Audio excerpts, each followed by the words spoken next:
Hello. तर आम्ही photo काढायला चाललेलो आहे. 3-4 दिवस झाला आम्हाला काढायचं होतं आणि आज मुहूर्त लागलाय फायनली. तर गाईस आम्ही कसं दिसतोय आम्हाला नक्की सांगा.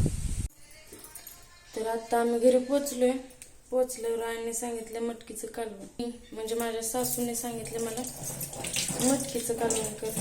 माझ्या घरातल्यांना माझी कालवण खूप आवडतात. माझ्या नंदांना, माझ्या सासूला, माझी सासू पण माझ्या त्या जास्त आईच आहेत, कारण मला आईप्रमाणेच ते जपतात नेहमी.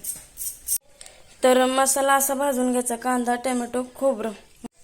तर मसाला आपण कांदा, टोमॅटो, खोबरं, कढीपत्ता आणि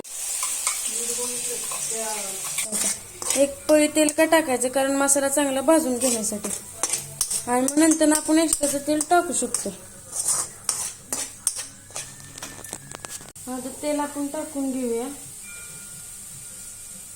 हळद टाकूया. आता नॉर्मल मीठ टाकूया. मटकी आपण भाजून घेऊया. मटकी सगळी मसाल्यामध्ये टाकून घेऊया. आता आपल्याला जेवढं पाणी पाहिजे तेवढं आपण टाकून घेऊया. फायनली आपलं मटकीचं कालवण झालंय. दिसताना तर मस्त दिसतंय. तसंच चवीला पण 100% छानच झालं असणार आहे. बघूया घरच्यांची रिॲक्शन काय आहे ते. फायनली माझा स्वयंपाक आता झालेला आहे. इथं मटकीचं कालवण पण होत आहे. माझे आहू गेलेत पुसेगावला केस कापायला.